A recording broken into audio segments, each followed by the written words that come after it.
So I'd like to introduce myself. My name is Zev Cohen. I am frum because of Project Inspire. I'm older than Project Inspire, and I was Shomer Shabbos before Project Inspire was around. So what do I mean? I mean to say the following: I'm frum because people inspired me. I grew up frum, Baruch Hashem. My parents were frum, my grandparents were frum, my great-grandparents were frum. They all lived in America. Most of my great-grandparents. But the reason I'm frum is because I was inspired. I was inspired by my parents, by my mother, my father, Aleichem Hashalom, by my grandparents.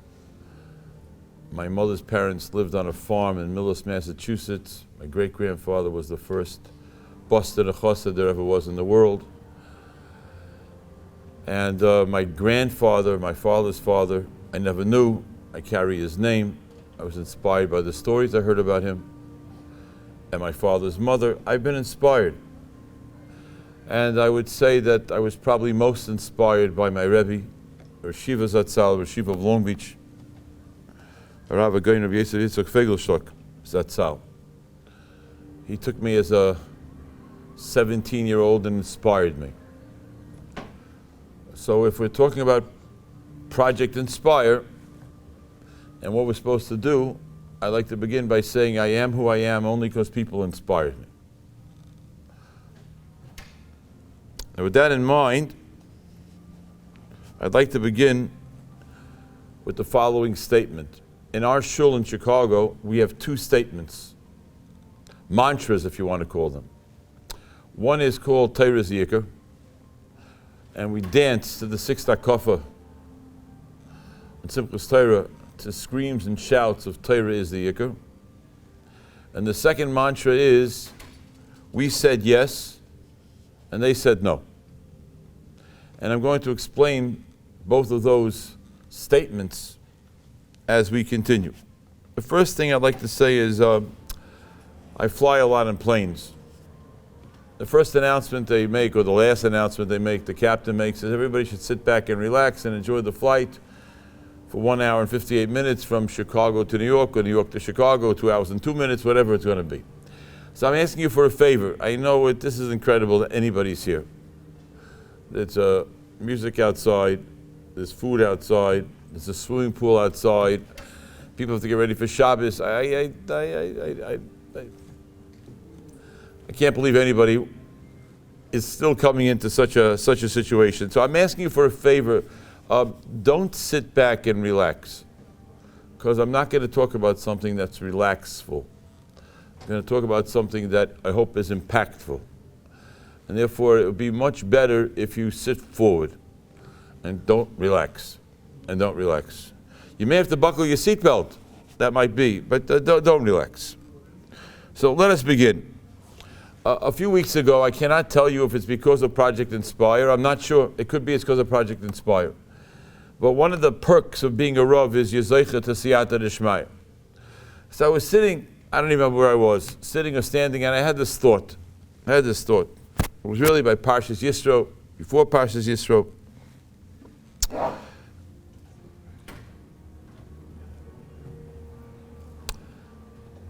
I'd like to ask you a question. And the name of this talk is about decisions that started from the time of Avraham Avinu. So let's begin. I'd like to start off with a mashal. I don't like these. My wife likes them. I don't like them. Jigsaw puzzles. 500-piece puzzles, 1,000-piece puzzles. My wife finds them relaxing. I can't. I have no shaykhs.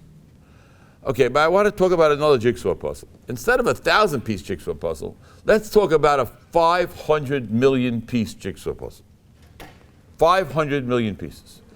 And instead of 500 million set pieces with a picture of what you're supposed to create with the pieces, let's talk about a puzzle that the picture changes. And let's talk about a puzzle that the pieces change. What puzzle am I talking about? I'm talking about the puzzle of the world. Let us begin. It's an unbelievable puzzle. The world began with a man who everybody knows his name. His name was Adam Arishan. The world began with Adam and Chava. Shortly after Adam, we began with Chava. These are the people of the puzzle. After 10 generations, I'm not going to elaborate on a lot of whys. I'm going to talk about a lot of whats. After 10 generations, we all know that Hashem said we have to start again. Adam and Chava are still part of the puzzle, but the 9 generations, the 10 generations, they're all gone. They're not part of the puzzle. They're all gone. They made a decision in life that they don't want to hang around with these rules and these regulations, and Rahman al-Islam, they were destroyed during the Mab. So Hashem said, let's reboot. Let's restart. And we're going to make a teva, and we're going to take Noach's family, 8 tzaddikim, Noach and his wife, his 3 sons and their wives. We're going to start the world again. New picture on the jigsaw puzzle. And we started again. 10 generations later, kaput. It's gone. World's gone. 10 generations later, Hashem says, I'm not going to destroy you, but you're out of the puzzle. You're out of the puzzle. The world's not going with you. The world's not going with you. The world's not continuing with you. There's an incredible Sfas Emes. The beginning of Pashas Lech Lecha, Vayomer Hashem. Lech Lecha. Vayomer Hashem El Avram Lech Lecha. Says the Sfas Emes, says Vayomer Hashem. Hashem said, anybody home? Anybody want to join? Anybody want to come? No one said anything except for Avram. So the conversation continued. Vayomer Hashem El Avram. Because he's the only one who said yes. Nobody else said yes. Credible decisions. Frightening decisions. Next, Rahman al-Islam, Avram and Sarah had a child who decided he's leaving the jigsaw puzzle. That was Yishmael. He left the puzzle. Maybe he came back, he didn't come back, different midrashim. Yishmael left the puzzle. Yitzchak and his wife, Yitzchak and Rivka had a child. Rav Gedalia Shor Zatzal says that Esav had the ability. There was a puzzle written that Esav was going to be the father of 6 Shvatim. And Yaakov was going to be the father of 6 Shvatim. But Esav opted out of the puzzle. He opted out. He was gone. Now the puzzle continued with Yaakov. And Yaakov had 12 sons and 1 daughter. And Yaakov had 4 wives. And they became a family with 70 people. And for some reason, no whys, only whats right now. They went down to Mitzrayim. And that family of 70 people, an obscure small amount of people, found themselves as his grandfather, Avram, found himself. All of a sudden, Avram found himself with the most powerful man in the world, Paro. And Paro took away his wife, Rahman al-San. And Paro was punished for it. And then Yitzchak had the same Maisa. And then Yaakov Avinu comes down to Mitzrayim, welcomed by his son Yosef, who became the viceroy of the most powerful nation in the world, from this little obscure group of people.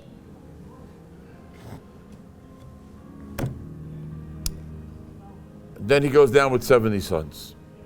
What happens next? There's a meeting in the White House. Very important meeting. The president and his 3 top advisors have a meeting. One advisor's name is Bilam. One is Yisro and one is Eov. Bilam says, kill the Jews. There's always a Jewish problem. We were minding our own business. Kill the Jews. Bilam. Eov, quiet. Different shmooze, different time. Yisro runs away. Where does he go, Yisro? He goes to Midian. He has a family. He's sitting in Midian. So Yisro made a decision that he's not sticking with the plan to destroy the Jews. He's gone. Yisro goes. Paro likes Bilam's idea. We're destroying all the Jews. Every one of them we're wiping out. Okay, now Paro, there's a lesson to be learned here, which you didn't want to learn. You don't control the world. Says the stipler, not only don't you control the world, you want to destroy all the Jews because you see that there's a Jewish leader who's going to be born and going to take the Jews out of Mitzrayim. Just try. You'll bring up the leader of the Jewish people in your house. That's the way God works. I'm not telling anybody the Chedushim.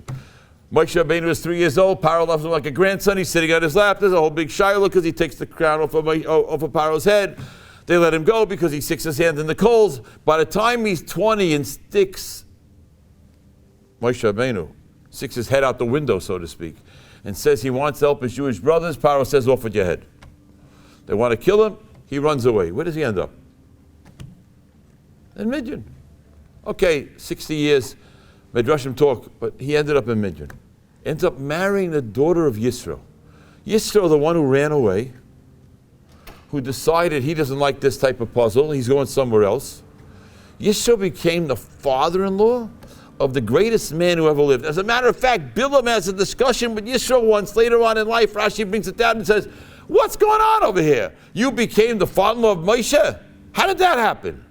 You and I were sitting on the same bench trying to tell Paro to kill the Jews. Decisions.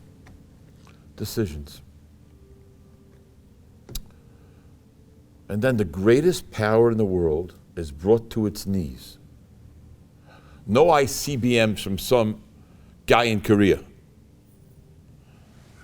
Nobody threatened them because they had a very powerful army. The water turned to blood.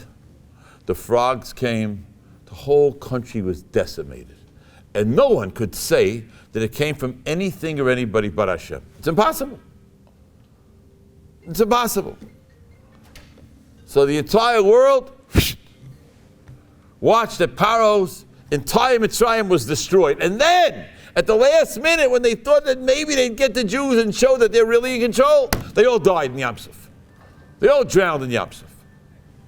Now, after that happens,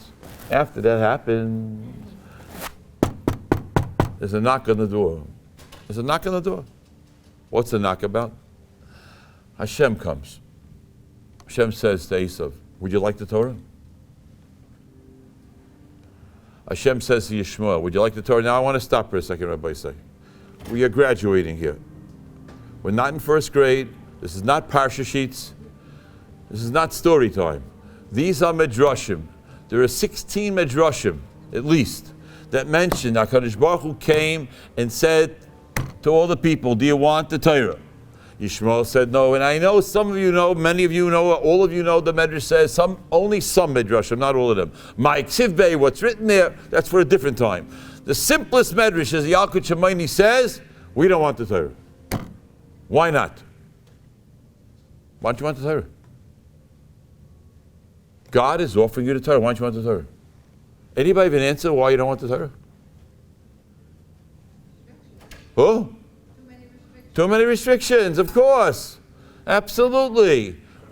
Does anybody know what Sunday Finest is? Sunday Finest.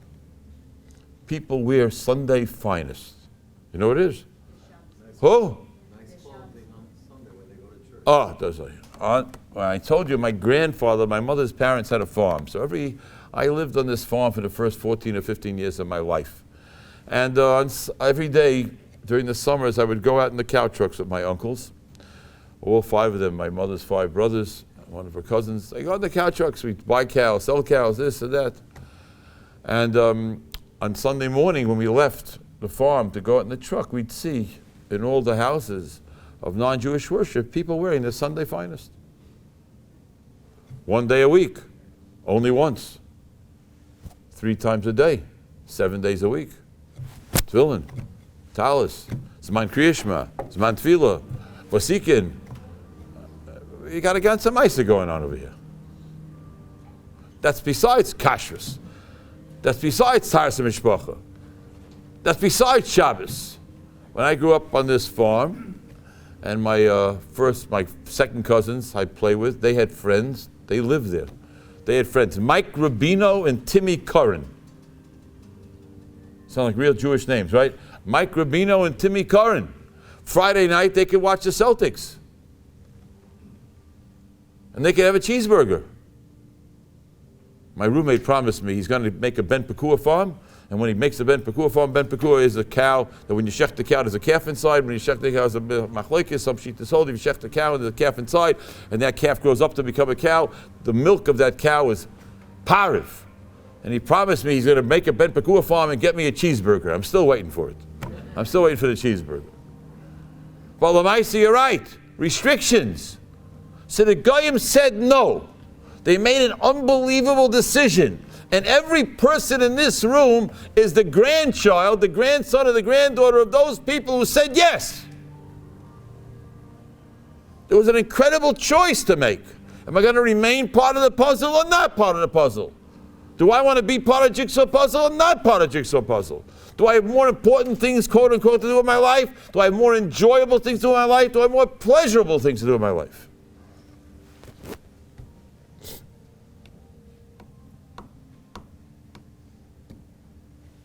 It's an unbelievable thing.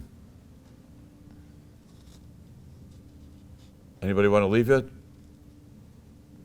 Should I tell you a story about my cousin? It's a terrible story. It's not a good story. I feel very guilty about this story. My cousin, wonderful woman, said that she didn't want to send her children to day school 40 years ago. She couldn't afford it. $7,000 per child per year.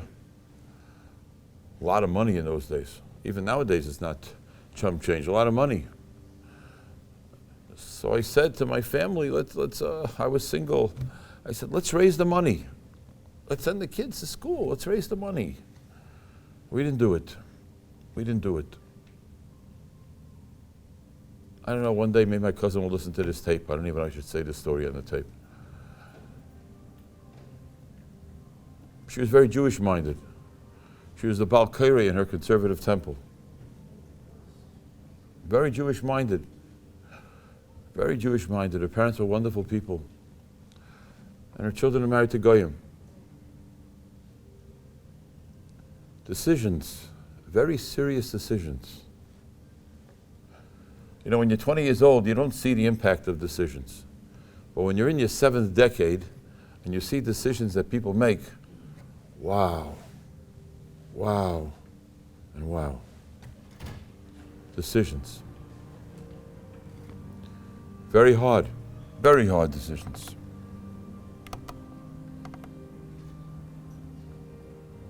Scary decisions. Scary decisions. Here's the question, Rabbi say. Who remains in the puzzle? Who remains part of the team? Who makes the decisions and decide, I want to stay, and it's a pain in the neck, only until you come to Project Inspire. It's all full of restrictions. It's incorrect. It's incorrect. I'll prove it to you. When I was 17 years old, until I was 17 years old, my first love, besides my parents, my family, my first love was basketball. I loved to play basketball.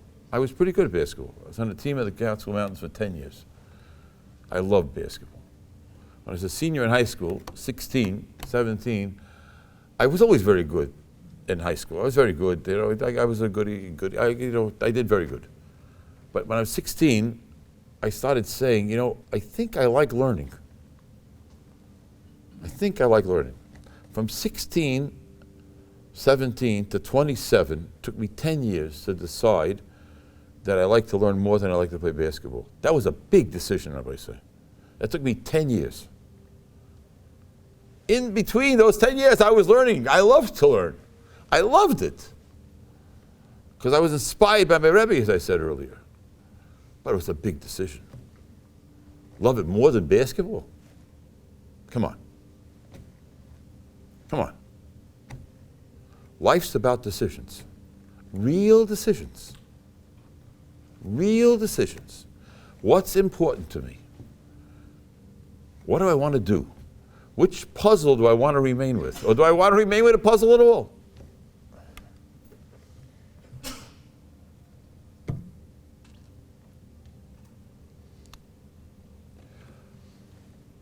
The Tosfos Yontif asks Akasha Maseches Brachos Perek Zayin Mishnah Gimel.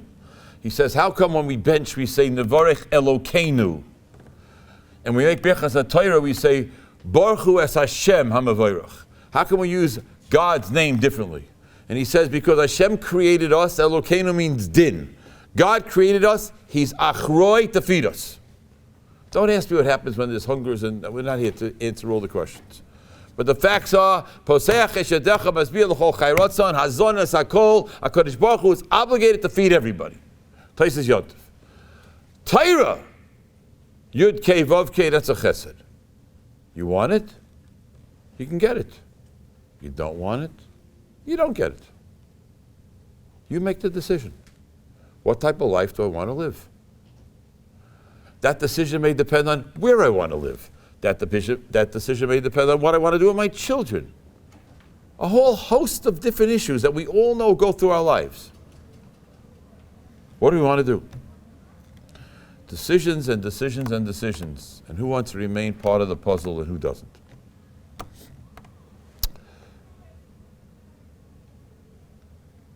Very challenging, Rabbi say. Very challenging. Okay, can we stop? Yeah? Okay. We got this? Any questions? Everybody agrees with everything I said. Nobody wants to argue with me, scream at me, throw a chair at me. Nothing. Everything's good. Okay, fine. Fine. Okay. So now I'd like to change the discussion here. I'd like to change the discussion. I want to talk about decisions. But I want to talk about a different group of decisions. An unbelievable group of decisions. And I want to begin by discussing something which I never heard of until, I don't know, maybe 2 months ago. I never heard of this. Maybe all of you know about it. You know what the Mariana Trench is? The Mariana Trench. Oh, we got one yes. Mariana Trench. Okay. I didn't know about the Mariana. I love reading articles like this. Mariana Trench. Mariana Trench is in the Pacific Ocean. It's in the Pacific Ocean. Mariana Trench is a cut in the floor of the ocean. Cut in the floor of the ocean. It is 1,580 miles long. It is 45 miles wide, and it is 6.7 miles deep. Deep. Massive hole, trench in the Pacific Ocean. They found it, don't ask me how they found it, because I didn't say in the article, they found it in the 1880s. 1880s, somewhere around there. 1870s. Approximately 100 years later, in the 1960s, they made a submarine. A very small submarine. They put 2 people in the submarine. And they said, it's impossible for there to be any life at the bottom of the Mariana Trench. It's impossible because the water pressure is so strong at the Mariana Trench. It's equivalent to one finger having an SUV on it. 8,000 pounds to the tip of a finger. It's impossible for anything to survive. We're going to send you down there and you'll see what's going on. But there's no life down there. Fine. So they send these two guys. One was a world-renowned scientist, and one was a very chashuv scientist. Up top is scientists, down below they send these 2 scientists. They had to make the boat, the sub, 5 inches thick of steel, because the pressure down there would have collapsed anything. And they said that's why it's impossible anything to live down there. Anything to live down there, the water pressure would just destroy it. So they're down there in the boat, they have a window, and the window cracked. So instead of leaving immediately, they stayed a little longer, Mesiras Nefesh, because had the window cracked anymore, it would have been the end of them. They stayed down there 20 minutes. They left. As they were leaving, they saw a fish.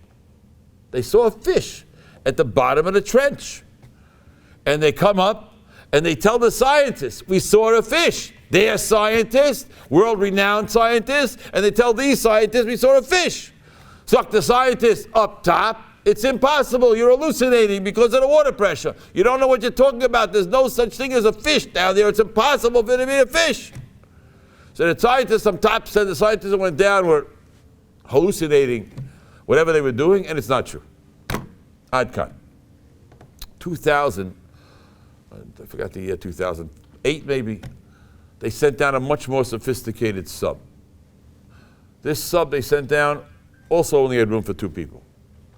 But this sub they put pieces of metal outside the sub, and they attached dead fish. Hundreds and hundreds of fish they put on these pieces of metal. And one more piece of apparatus. At first, this is what happened. They go down below with all these fish attached to these metal stakes. All of a sudden, thousands of aphids, I think that's the way to pronounce them, little tiny fish, and they eat all of the fish, everything, nothing left except for bones. Finished. They ate everything on these pieces of metal. And then all of a sudden, come bigger fish. And bigger fish start eating the little fish. But on this ship, they put on a sophisticated apparatus and they caught some of the fish. And they brought them up. Lamaisa, it's impossible. It's impossible. Scientists said it's impossible. Now, I'm not saying anything denigrating here about scientists. But if you don't know the world, and you don't run the world, and you didn't make the world, you don't know. Science said impossible. They caught the fish. Now, the fish that they found down there. Now, the scientists had really two shilas. I only tell you one. Scientists had two shilas. Shilah number one is the water pressure impossible. Shilah number two is there's no sunlight. Without sunlight, they can't exist. Those were the two shilas that they had. Fine. They take out this fish that they caught. The fish has an antenna that comes out of the top of its head. You know what the antenna does? The antenna is a flashlight. Flashlight. You want to know what to do about light? Hashem made a fish with a light. Lamaisa, but what about the water pressure? There's an amazing thing about water pressure. You know what? Water pressure destroys anything that gets in its way. The pressure is so strong, finished. Except for one thing. Anybody know what water pressure can't destroy? Who? No, it can destroy fish. Water. Water pressure can't destroy water. The fish were made out of 90% water.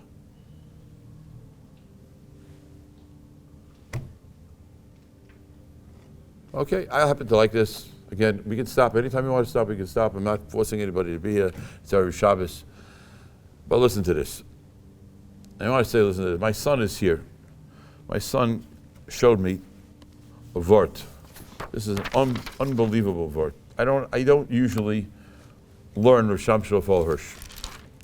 But this piece of Risham Shofal Hirsch is not shaykh. It's not shaykh. Now, this is a song we sing. It's a song we sing. Everybody knows the song. The song's a pasuk. Hamalach hagoy osi, right? Hu yivarech es hedor, yikar b'em shemi, Shem v'osai, Avram Yitzchak. What's next? Who? V'yidgul aroiv b'kerev aretz. V'yidgul aroiv b'kerev aretz. So Rashi says, v'yidgul aroiv, and this is the way we always know Pashup Pshat, is that the fish have a mila of pruruvu. They increase. So they have no ayin hara because they're covered. B'kerev aretz. That's the way we always learn Pshat, which is, of course, Rashi says that Pshat. Rashi says that Pshat. I'm going to read to you what Rishon Shafol Hirsch says. The v'yidgu. The word daga does not occur again anywhere except as the root of dug, fish. The word v'yidgu, which we use to multiply, anywhere else it means fish. But just as the fish does, it expressed the whole depth of the intenseness of Yaakov's bracha to Klal Yisrael. What does this mean? In a different element, quietly, listen to these words here. In a different element, quietly at a depth unreachable by the eyes of men, do fish live their lives. Thoughtlessly, do people stand unsure and have no idea what a happy, fresh, joyful, undisturbed life goes on down below in rich abundance from generation to generation. And so what just happened there? Not so easy to understand all the words of it, at least for me anyways. First he said like this. People standing on shore have no idea what's going on down below because they can't see. All the action is up here. Down there, there's nothing going on. No tiki, no wash. I don't see anything. Nothing happening. There's nothing happening. In a different element, quietly, at a depth unreachable by the eyes of men, do fish live their lives. Thoughtlessly, do people stand on shore and have no idea what a happy, fresh, joyful, undisturbed life goes on down below in rich abundance from generation to generation. Now listen to what Hirsch says. In a similar way, B'kerev Aretz, in the midst of the world, are the generations of Yaakov to live and achieve their own quiet, happy lives in their own separated element, whither the world around them do not follow them, have no conception of what such a life means, like fish in the water in the midst of human beings on earth. My wife said, Tzaddikus, I have no interaction anymore, come out with anything. I drive from my house to shul, from shul to my house to shul, shul to my house. My only interaction with the world, I very rarely go shopping. My only interaction with the world is on a plane. It's on a plane. So my wife, she stopped saying this already, but she had said to me, do you understand when you walk down the airport with this getup, everybody's staring at you? Like everybody's looking at you. Who is that guy? What is that guy? What? Okay, now people maybe are more used to it. Hats and suits, and who wears suits anymore? When I started flying, when I went to yeshiva 50 years ago, you walked out a plane, it was only with a tie, with a suit, it was an event. Now people, if they're lucky, they remember to get dressed when they get on a plane. I mean, there's no shaykhs, and nobody talks to anybody anymore on a plane either. Everybody has buds in their ears. Okay, well, we'll talk about that in a minute. But they are saying, whether they verbalize it or not, sometimes people have verbalized it to me, what kind of life are you living? What kind of life do you have? Don't you know what's going on in the world? Where are you? What are you? Now let's talk. I started off by saying I was inspired by my grandparents and my great-grandparents and my parents. I didn't mention to you, I only mentioned one quick Maisa, how many of my cousins didn't make it. I didn't mention to you how many of my friends didn't make it. I didn't mention to you how many people that went to Long Beach with me didn't make it. Let alone my 8th grade class didn't make it.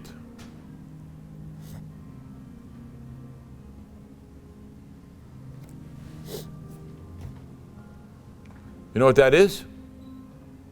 You know what not making it is? I'm going to tell you what not making it is. Rosh Hashanah Hirsch didn't know about this, or maybe he did, whatever, but Rosh Hashanah Hirsch is saying, we, all of us in this room, you know who we are? We're living in the Mariana Trench. We are living under incredible lachatz. Don't be a Jew, you're crazy. Don't be an Orthodox Jew, you're crazier. You people are whacked out of your minds. How many people have told us that? How many people have you come into contact with?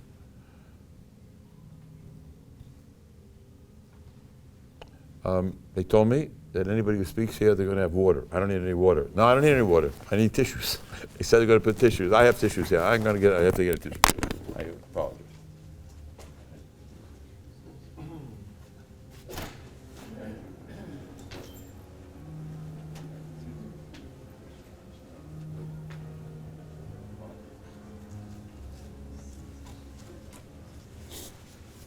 Apologize.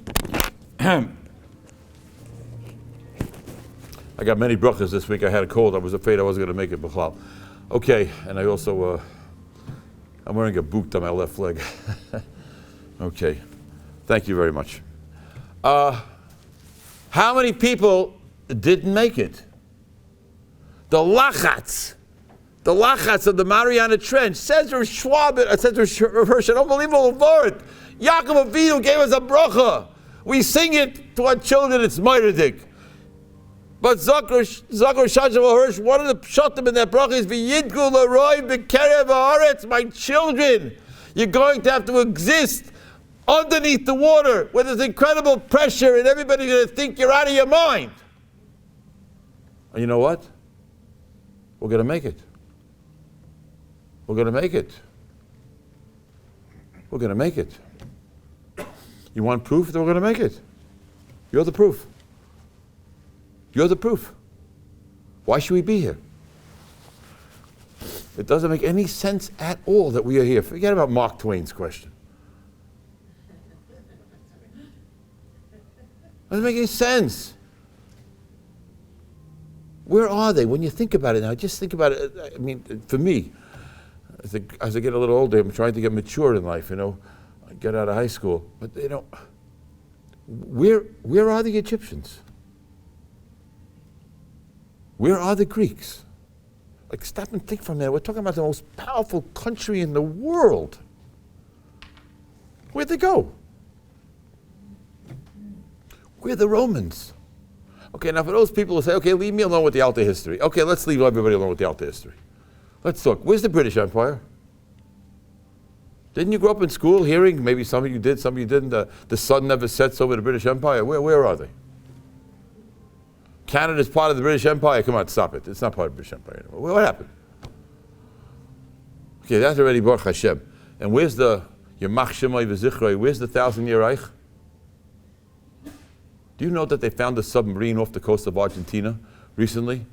And they suspect, Argentina, also a great country over there, Argentina, many Nazis, Yamach Shemam, escaped Argentina, including Eichmann, Yamach Shemai, right? They found a submarine. They have a suspicion. They don't know for sure. Who knows? Nowadays, you can't trust anything anybody says. They have a suspicion that submarine that sank off the coast of Argentina, that Hitler Yamach Shemai was in that submarine. And his whole suicide thing was a fake. Who knows? Yes, no, was they wasted. But one thing we know for sure, the 1,000-year Reich is gone. Baruch Hashem. And we're not here to talk about how they could inflict so much damage, what that was all about. We're not talking about that. Only what's, no whys. This is in our lifetime, everybody say.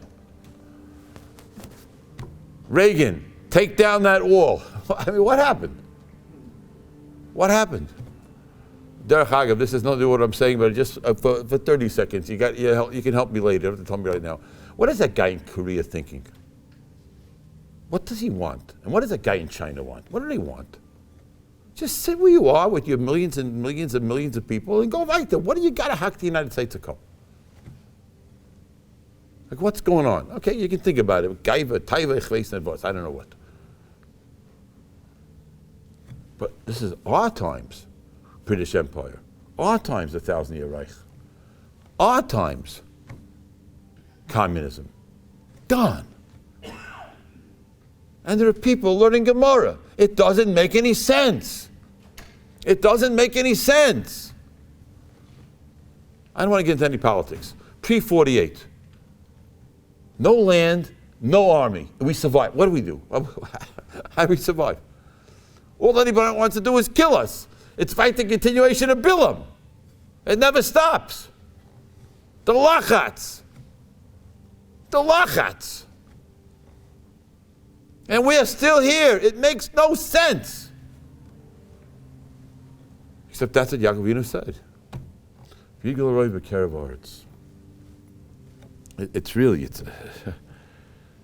It's unbelievable. Okay, so this got me going here. I started thinking about fish. I read your pasuk. You know what the pasuk says? In my family, this is what we do at the Seder. When we get to the Makis, we just go around the table. We go around the table. I say, translate.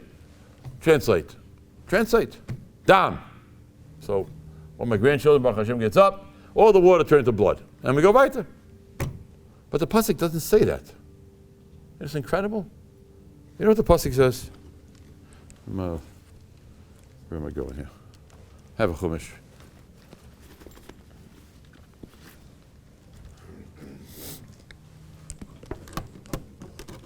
In case you meet me over Shabbos again, I love Chumash and Rashi.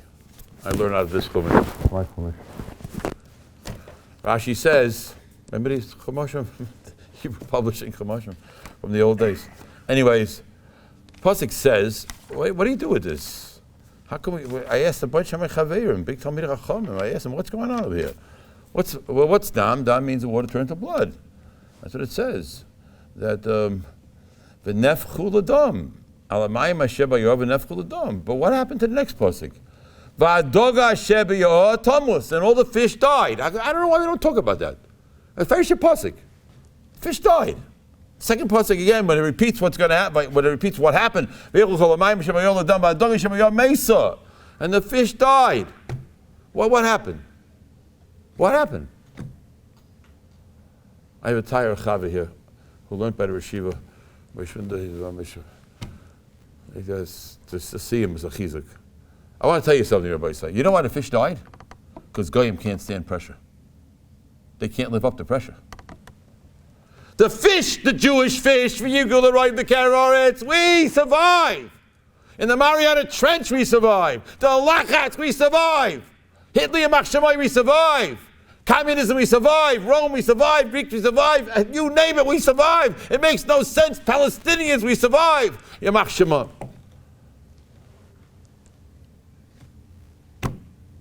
Goyim, no. You put the Lachatz on them, finished. Dogim died. Thomas. He died.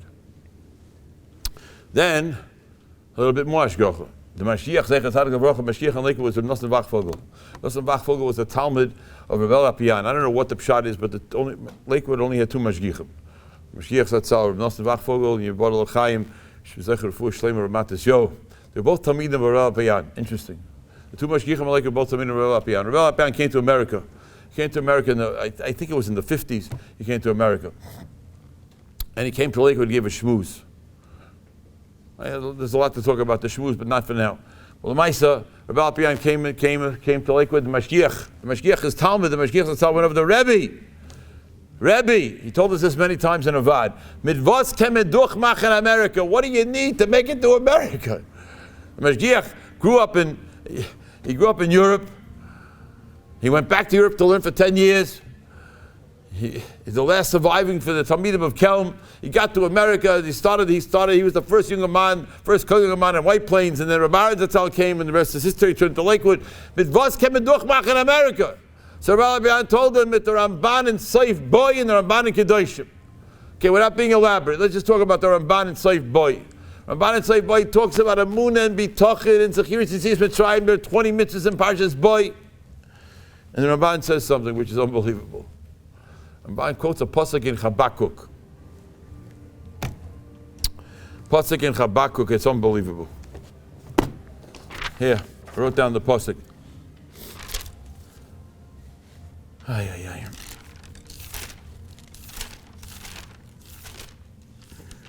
Pasuk says, "Vatas Odom kidigei hayam." The Ramban quotes this pasuk. Kiremes loy moishel boy. Zok the Ramban. You know what happens? People say, "Fish? Do you think God thinks about the fish? Who are you kidding?" Vatas Odom kidigei hayam. Then they said, just like God doesn't think about fish, He doesn't think about people. There's no such thing as hashgacha pratis. Says the Ramban, that's the fight. Unbelievable fight. That's the fight.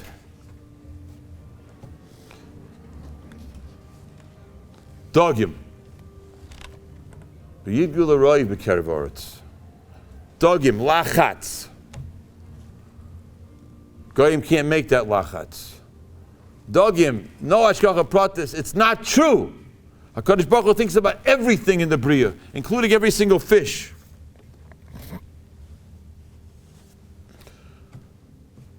Okay, we okay? We're okay? Yeah? A little bit more? I'm on a plane. I told you I don't talk to anybody except on planes. I'm on a plane. So nobody talks anymore on planes. Everybody puts in buds, starts watching a movie, or else whatever else they're doing, and that's it. Nobody says hello. Nobody's interested anymore. It used to be a little interesting in a plane. I don't mind not talking to people. I have plenty of things to do on a plane. So I'm on a plane. This has happened a few weeks ago. I'm on a plane, and the guy takes out his laptop, puts in his buds, and gendik the mice. All of a sudden, after we take off, he takes out his buds, puts them away, shuts his laptop, and takes out a notebook. A notebook with a pen. I stop what I'm doing. I say, Habibi,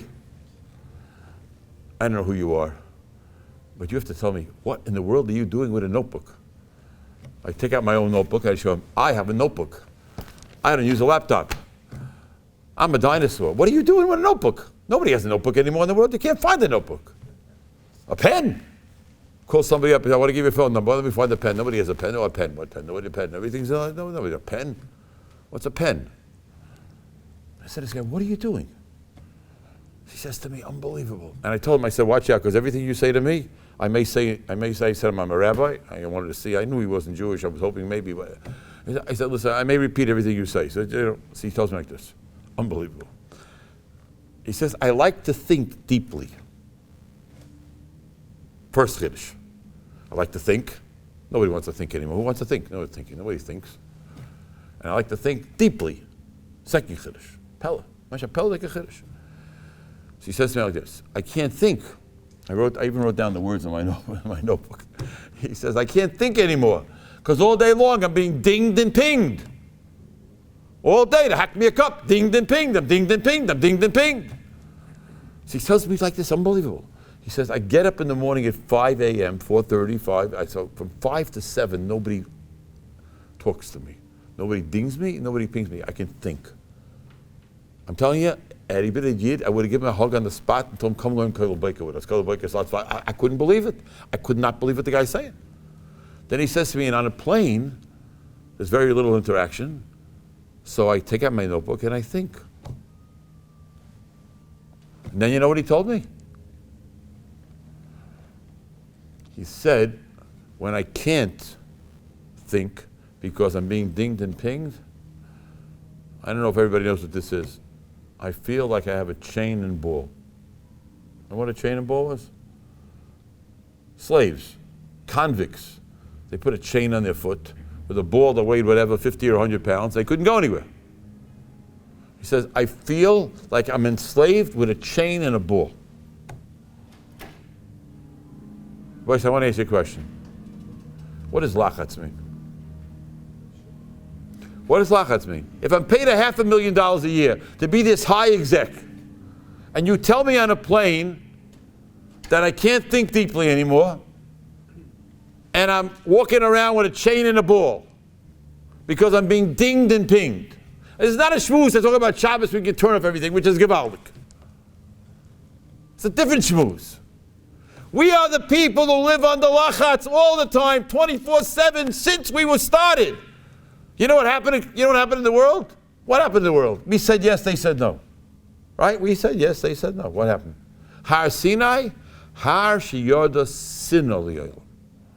Change the samach to a sin. They hate us. You know why they hate us? You know why they really hate us? You all know why they really hate us. Why they really hate us? Come on, somebody tell me. Somebody tell me why they really hate us. No? Nobody knows why? You all know why they really hate us. They're jealous. Huh? They're jealous. Why are they jealous? Because they know they made the wrong decision. They're jealous. They know it. They know it. You know what the trick is, Rabbi say? We have to know it. Forget about them. Our job is that we have to know it. We'll talk about them at a different time. We're concerned about them, yes. But first we've got to be concerned about us.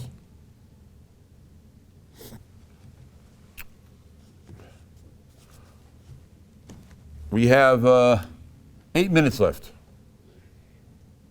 You ready? The only person who could answer this shaila is no longer alive. But he answered the shaila before he died.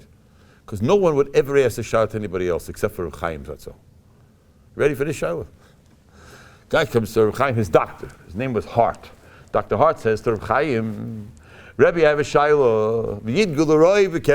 I saw this, I couldn't believe it. Hashem sent me this story, I couldn't believe it. There's a medrash. You know what the medrash says? We all know the medrash. The medrash says that when fish are in the water and it rains, they come to the top to drink the new fresh water. And the nimshal, it's compared to Talmidei Chachamim who learn Torah, and when they hear a new Chiddush, they're all excited. It's affect Dr. Hart, Sir Chaim. I have an aquarium at home. I love the kasha. I have an aquarium at home. I put in fresh water, the fish don't come up. Fish don't come up. Okay, so most people would say, okay, very nice, have a good day, No, Chaim answered the shaila.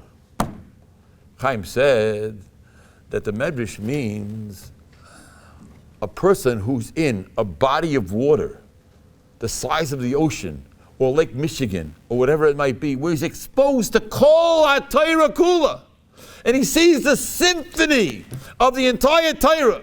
What an incredible orchestra. And he knows that every single piece has a nafkamina and what the music's going to sound like. You all know the story of Toscanini, right? Right? Okay, good. So anybody can say it over afterwards. We don't have enough time to say over the story. Everybody knows the symphony orchestra. Zakram Chaim, but that's a person who's in the Iyam HaTorah. In an aquarium, you're not so excited. Yeah, you told me a word. Oh, good word, not a good word. The fish in the aquarium don't come up. That's not where the action is. The action's in the Mariana Trench. The action's in the ocean where the pressure is. And then we rise to the occasion and we become what we can become. That's Gewaldig. That's who we are. It's unbelievable, no? Fish. A fish. A fish. What's a fish? What's a fish? Yidgul Aroi V'Kerev Aretz, 3 pshatim Ichvei says, who knows limitless pshatim what the words mean. I'm just telling you 3 pshatim, Yidgul Aroi V'Kerev Aretz. Yidgul Aroi V'Kerev Aretz.